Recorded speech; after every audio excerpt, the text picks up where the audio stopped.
Hello दोस्तों, जय Hind. Exam बाग YouTube channel में आप सभी का स्वागत है। आशा करता हूँ आप सभी स्वस्थ होंगे। देखिए, जैसा कि आप जानते हैं, हमने कंप्यूटर अवेयरनेस की एक सीरीज चालू की है जिसमें हम टॉपिक वाइज कंप्यूटर के सभी मोस्ट इम्पॉर्टेंट क्वेश्चंस को डिटेल में डिस्कस कर रहे हैं।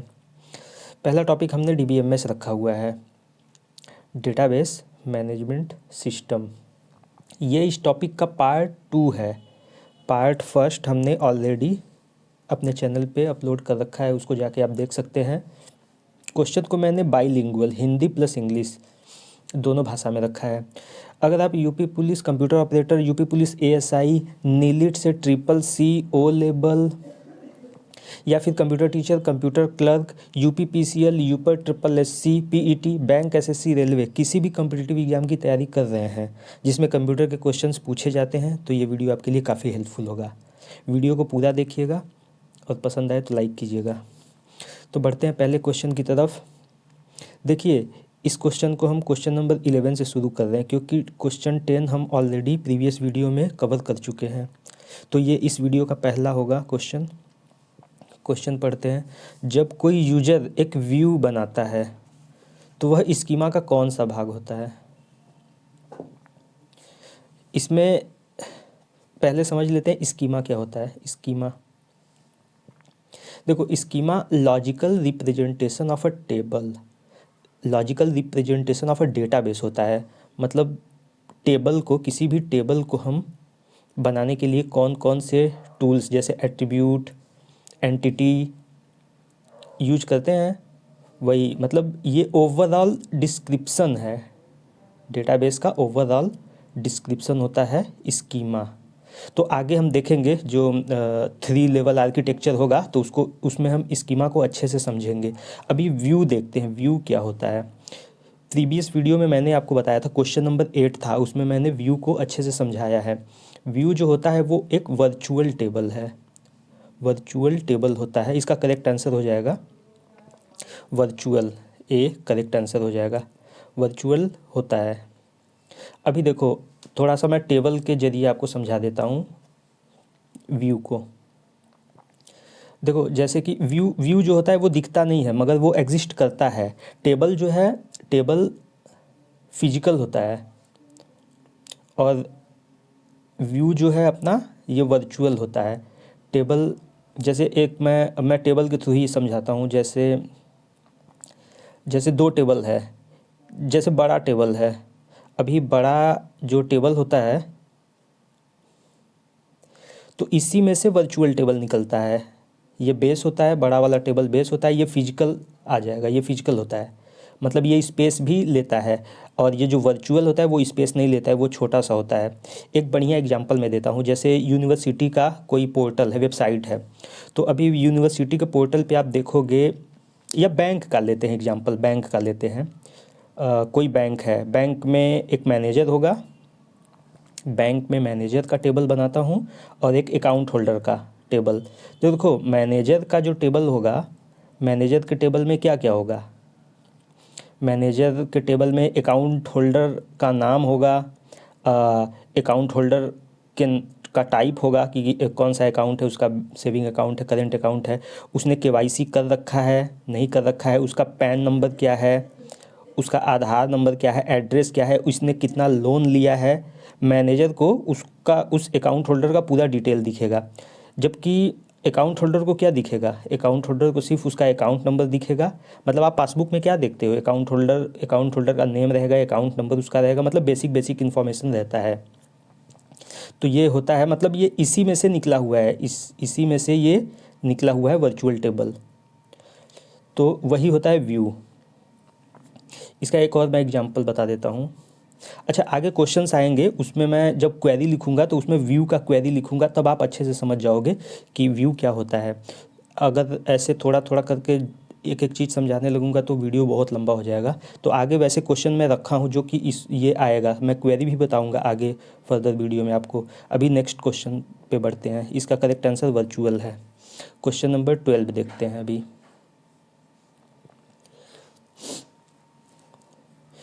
क्वेश्चन नंबर 12 बड़ा ही इंपॉर्टेंट है, एसिड प्रॉपर्टी के बारे में पूछा है। ट्रांजैक्शन सिस्टम में एसिड में ए क्या है, ए ए का पूछा है, ए स्टैंड्स फॉर, ऑप्शन देख लेते हैं, एसिडिटी, अम्ल, एटॉमिसिटी, डी है अल्फ़ाबेट।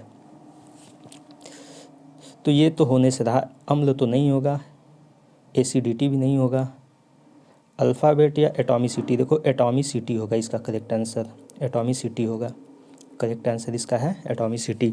अभी एसिड प्रॉपर्टी जो ट्रांजैक्शन में होता है, मैं एसिड पूरा एसिड को बता देता हूँ क्या होता है।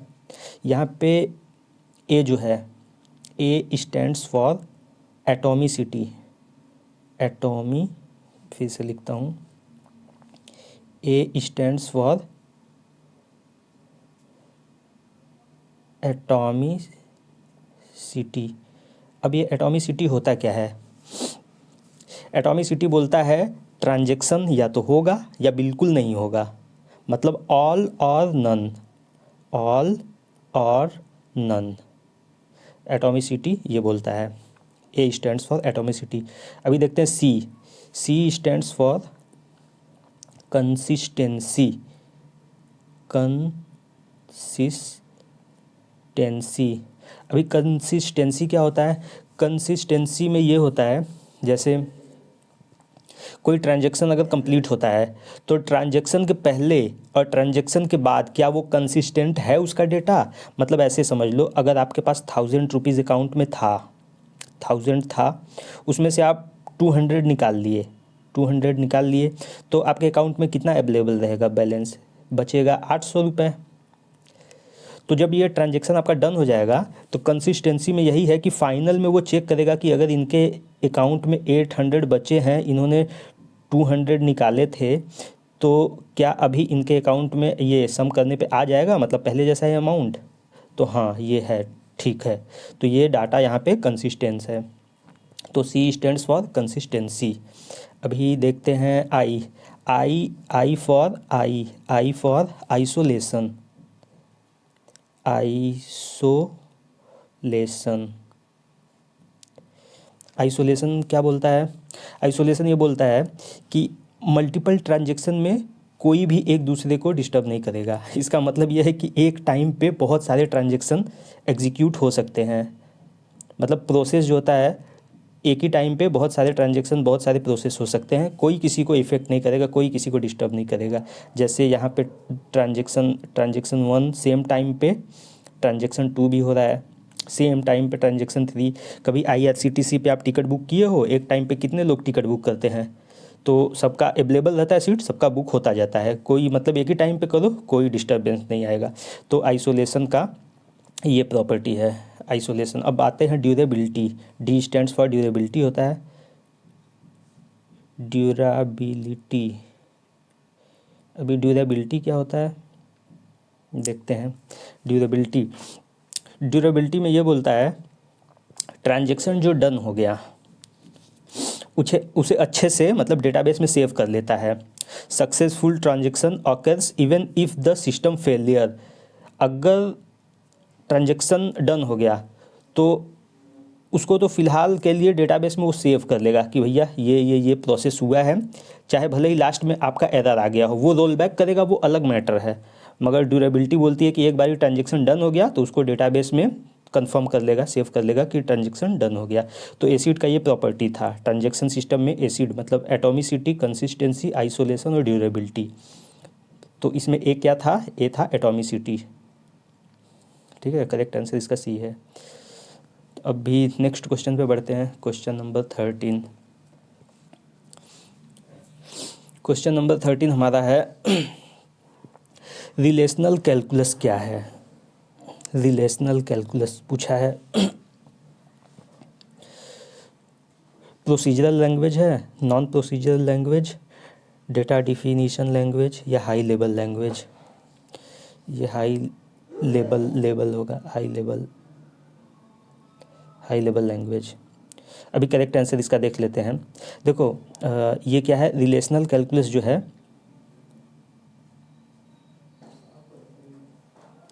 वो नॉन, ये आंसर इसमें गलत दे रहा है। जो रिलेशनल कैलकुलस है, रिलेशनल कैलकुलस वो नॉन प्रोसीजरल लैंग्वेज है, नॉन प्रोसीजरल लैंग्वेज। ये प्रोसीजरल लैंग्वेज जो है रिलेशनल कैलकुलस नहीं, ये रिलेशनल अलजेब्रा होता है। रिलेशनल अलजेब्रा जो है वो प्रोसीजरल लैंग्वेज है, और अपना ये रिलेशनल कैलकुलस है ये नॉन प्रोसीजरल है। एक बारी मैं दोनों बता देता हूँ। देखो रिलेशनल मॉडल में, डेटाबेस के रिलेशनल मॉडल में आपको दो चीज़ें मिलेंगी, रिलेशनल अलजेब्रा मिलेगा और रिलेशनल कैलकुलस मिलेगा। तो रिलेशनल जो अलजेब्रा है वो तो प्रोसीजरल लैंग्वेज है,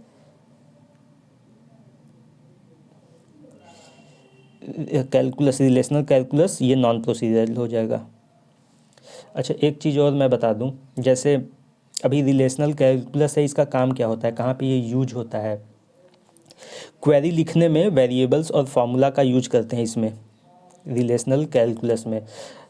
ये रिलेशनल जो अलजेब्रा है दोनों सिमिलर है। रिलेशनल अलजेब्रा और रिलेशनल कैलकुलस में आपको मैं डिफरेंस बता देता हूँ। देखो ये दोनों ही रिलेशनल मॉडल है, दोनों मैं लिख देता हूँ पहले। रिलेशनल अलजेब्रा और कैलकुलस एक आएगा। देखो रिलेशनल अलजेब्रा में क्या है कि कौन सा डेटा चाहिए, कैसे एक्सेस करें, ये रिलेशनल मॉडल में ये उसको डिफाइन करता है। और कैलकुलस सिर्फ डेटा को कैसे रिट्राइव करेंगे ये नहीं बताता है। अलजेब्रा जो है वो डेटा को कैसे एक्सेस करेंगे ये बताता है। मतलब डेटाबेस में डेटा को कैसे एक्सेस करना है और कौन सा डेटा एक्सेस करना है वो रिलेशनल अलजेब्रा बताता है। डेटा को कैसे रिट्राइव करेंगे ये नहीं बताता हमसे, कैलकुलस हमें ये नहीं बताता। क्वेरी लिखने में वेरिएबल और फार्मूला का यूज करते हैं कैलकुलस में। तो इसका करेक्ट आंसर तो यही हो जाएगा, कैलकुलस जो है वो नॉन प्रोसीजरल लैंग्वेज है। हो गया कंफर्म। चलो नेक्स्ट क्वेश्चन देखते हैं। अभी क्वेश्चन नंबर 14 है, डेटाबेस आर्किटेक्चर किस प्रकार का होता है। डेटाबेस आर्किटेक्चर देखो 3 लेवल आर्किटेक्चर पढ़ा है आपने। डेटाबेस आर्किटेक्चर 3 लेवल का होता है। इसका करेक्ट आंसर तो 3 लेवल ही हो जाएगा। आंसर देख लेते हैं, आंसर 3 लेवल है। मैं आपको बता देता हूँ डेटाबेस आर्किटेक्चर। देखो पीछे भी आया था, उस टाइम मैं नहीं बताया था, अभी मैं आपको बता देता हूँ। मैंने ऐसा क्वेश्चन ही अरेंज किया है कि सारा डेटाबेस उसमें कंप्लीट हो जाएगा, थोड़ा थोड़ा आप पढ़ते जाना। तो देखो डेटाबेस आर्किटेक्चर 3 लेवल होते हैं, उसमें कौन कौन सा होता है मैं बता देता हूँ। देखो वन टायर होता है, 2 टायर और 3 टीयर आर्किटेक्चर होता है। तो यहाँ पे हो जाएगा, पहले मैं बताता हूँ 1 टीयर आर्किटेक्चर। 1 टीयर आर्किटेक्चर में क्या होता है, एक ही सिस्टम में सब काम हो जाता है। इसमें एक ही सिस्टम में, सपोज करो ये आपका सीपीयू है, ये यूजर है, ये सीपीयू है। बस यहाँ से ये डेटा डायरेक्टली टाइप कर लेंगे, डायरेक्टली इसमें फेच कर लेंगे। इसमें एप्लीकेशन प्रोग्राम के थ्रू ये डायरेक्ट यहाँ से एक्सेस कर लेगा। तो 1 टीयर आर्किटेक्चर में डायरेक्ट सर्वर से यूजर के पास गया, मतलब डेटाबेस से यूजर के पास डेटा गया। ये है 1 टीयर आर्किटेक्चर, सिंपल बिल्कुल होता है। 2 टीयर में देखते हैं, 2 टीयर में क्या होता है।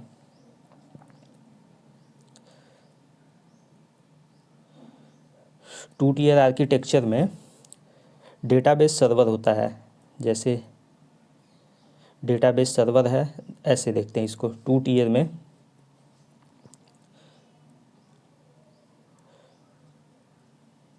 2 टायर में जैसे ये DBMS है हमारा, डेटाबेस है DBMS, डेटाबेस मैनेजमेंट सिस्टम ये है, इस डेटाबेस है, मान लो ये डेटाबेस है, सिंपली लिख देते हैं डेटाबेस है। तो देखो यूजर 1 यहाँ पे आएगा, यूजर 1 एप्लीकेशन यूज कर रहा है। यहाँ पे यूजर 2 आएगा, यूज़र 2, और यहीं पे एप्लीकेशन होता है, एप्लीकेशन यूजर 3 का। जैसे आप नॉर्मल वेबसाइट विजिट करते हो, नॉर्मल वेबसाइट जो होता है वो एकदम बढ़िया एग्जांपल है 2 टीयर का। उसमें होता क्या है, उसमें डेटाबेस सर्वर रहेगा, ये डेटाबेस सर्वर है, और ये क्लाइंट होते हैं, client 1, client 2, client 3, client 4, client 5। तो इसका एक बढ़िया, और तीसरा जो 3 लेवल है, इसमें बस सिंपली एक बीच में एप्लीकेशन वेब सर्वर आ जाता है। इसको देख लो, जैसे 3 वाले में क्या है, थर्ड वाला मैं बोल रहा हूँ, थर्ड टायर वाला मैं बता रहा हूँ। जैसे ये जैसे ये डेटा लेयर हो गया, ये होता है डेटा लेयर। इसके ऊपर आ जाएगा एप्लीकेशन सर्वर। इसके ऊपर आते हैं क्लाइंट मान लो या यूजर मान लो, क्लाइंट 1, क्लाइंट 2, क्लाइंट 3।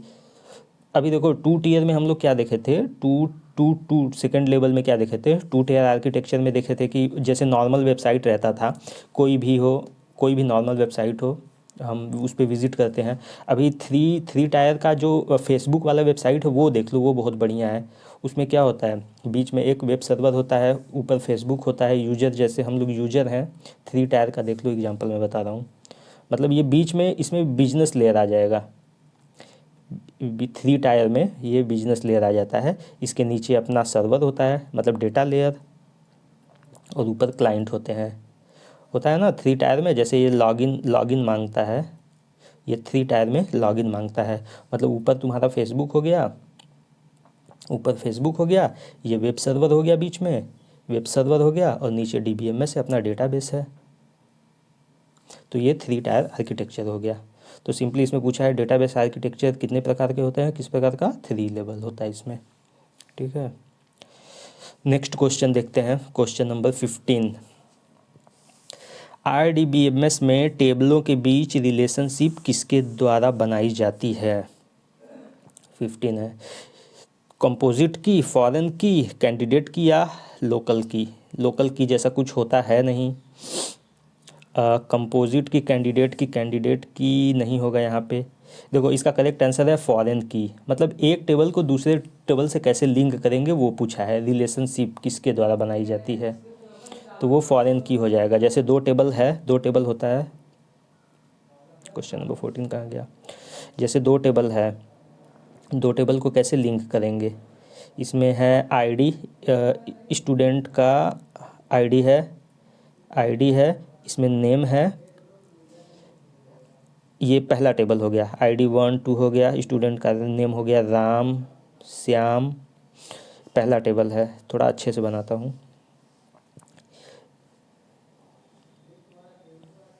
ये 2 टेबल हो गया, एक टेबल ये हो गया, एक टेबल ये हो गया। देखो फॉरेन, इसमें क्या पूछा है, RDBMS से टेबलों के बीच रिलेशनशिप किसके द्वारा बनाई जाती है, रिलेशनशिप किसके द्वारा। तो ये हो गया, अगर ID है, ये नेम है, ID है 1 2, नेम है राम श्याम। ये हो गया, और ये दूसरे टेबल में नेम हो गया, क्लास हो गया। तो नेम में ये सेम आएगा ऐसे ही, एज इट इज़ ना राम श्याम, और क्लास आ जाएगा, क्लास 5th है 6th है ये। तो अभी देखो इसको लिंक करना होगा, तो हम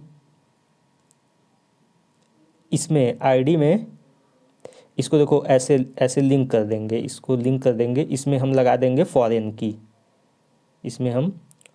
लगा देंगे, ये हमारा फॉरेन की हो जाएगा। तो ये इससे लिंक हो गया। तो फॉरेन की का यही काम है, टेबलों के बीच रिलेशनशिप को बताता है। अच्छा, पहले का फॉरेन की दूसरे के लिए, पहले का ये प्राइमरी की जो होता है वो दूसरे के लिए फॉरेन की का काम करता है। अगर ऐसे बनाए टेबल को, टेबल थोड़ा और अच्छे से बनाए, जैसे ये स्टूडेंट टेबल है, ये सब्जेक्ट टेबल है, स्टूडेंट का ये नाम हो गया, नेम हो गया, क्लास हो गया, और नेम हो गया AB, क्लास हो गया 1 2। अभी देखो यहाँ पे जो आएगा ये नेम आएगा, नेम AB हो गया, और ये नेम हो गया, और ये रोल नंबर नहीं, मान लो ये हो गया, कुछ भी मान लो, एड्रेस ही ले लिए, एड्रेस हो गया, एड्रेस जो भी है। तो देखो इसको अगर हम फॉरेन की लगाएंगे, इसमें हम फॉरेन की, और ये हमारा जो है प्राइमरी की है, तो पहले का प्राइमरी की, दूसरे का फॉरेन की कहलाता है, क्योंकि देखो सेम है इसमें नेम। अभी हमें नेम से हम इसके एड्रेस को पता कर सकते हैं B, क्योंकि इस टेबल में एड्रेस नहीं दिया है, एड्रेस इस टेबल में है, मगर ये दोनों टेबल एक दूसरे से लिंक है। ठीक है, तो इसका करेक्ट आंसर हो जाएगा फॉरेन की। नेक्स्ट क्वेश्चन देखते हैं, क्वेश्चन नंबर 16 है, डिस्ट्रीब्यूटेड डीबीएमएस में रिकवरी कैसे की जाती है। इसका करेक्ट आंसर हो जाएगा कमिट प्रोटोकॉल द्वारा। कमिट प्रोटोकॉल द्वारा। देखो डिस्ट्रीब्यूटेड डीबीएमएस में पहले देख लेते हैं, ये डिस्ट्रीब्यूटेड डीबीएमएस, डिस्ट्रीब्यूटेड डेटाबेस क्या होता है। देखो दो टाइप के डेटाबेस होते हैं, एक सेंट्रलाइज्ड होता है, सेंट्रलाइज्ड, एक होता है डिस्ट्रीब्यूटेड। देखो नाम से ही पता चल जाता है, सेंट्रलाइज्ड डेटाबेस का मतलब इसका जो डेटाबेस होगा किसी एक पर्टिकुलर जगह होगा। सेंट्रलाइज्ड जो डेटाबेस होगा एक जगह होगा, और डिस्ट्रीब्यूटेड जो डेटाबेस होगा इसका सर्वर बहुत जगह होगा, इसका डेटाबेस बहुत जगह होगा। मतलब हमें कुछ फेच करना है, देखो इसके अपने प्रॉफिट है और इसके अपने लॉस है, ये आगे हम बताएंगे।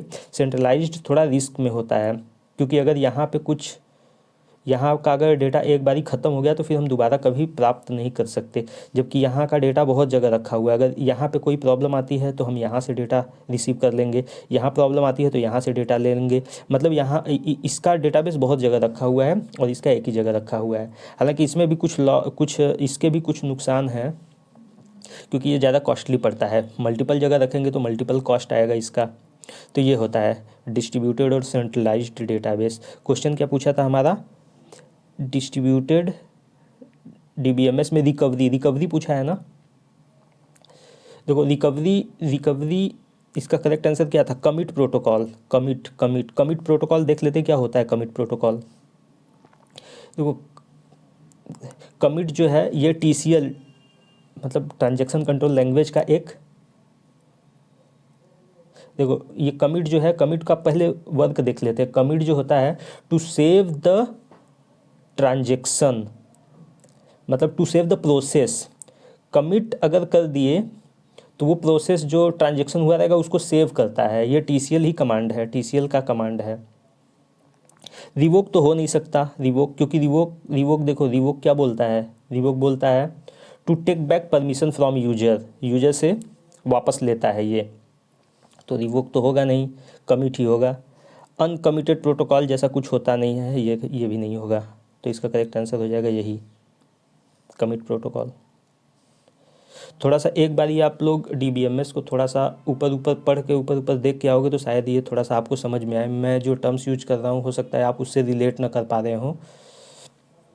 आगे देखते हैं, ऐसे ही आप देखते रहिए, थोड़ा बहुत तो समझ आएगा, उतना भी काम करेगा। अगला क्वेश्चन है, एक ट्रिगर कितने ट्रिगर के लिए डिफाइन किया जा सकता है। ट्रिगर जानते हो ना क्या होता है। ट्रिगर वही, ये एक मतलब ये प्रोसीजर होता है। ट्रिगर मतलब जो किसी भी चीज़ को ऑटोमेटिकली स्टार्ट कर देता है, ऑटोमेटिक एग्जीक्यूशन के लिए होता है ये ट्रिगर।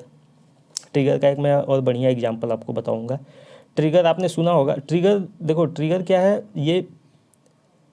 ये क्वेरी ही होता है। क्वेरी मतलब प्री स्टोर्ड प्रोग्राम होता है, मतलब प्री स्टोर्ड प्रोसीजर बोल सकते हो। अच्छा एक इसका मैं रियल लाइफ एग्जांपल दूँ। देखो ट्रिगर का ऐसे सपोज करो, अच्छा आप लोग क्रिकेट तो खेलते होगे।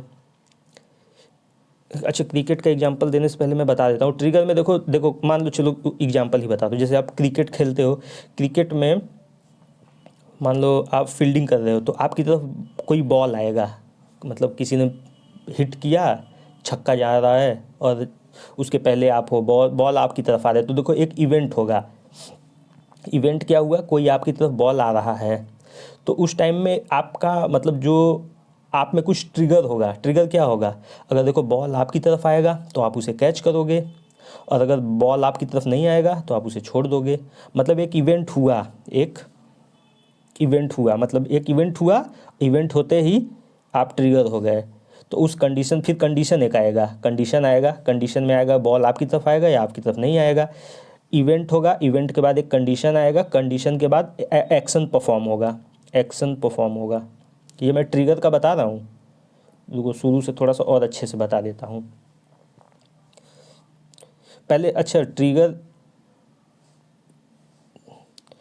ट्रिगर बस इतना समझ लो आप कि ट्रिगर जो है वो that starts automatically, automatic execution के लिए होता है ट्रिगर।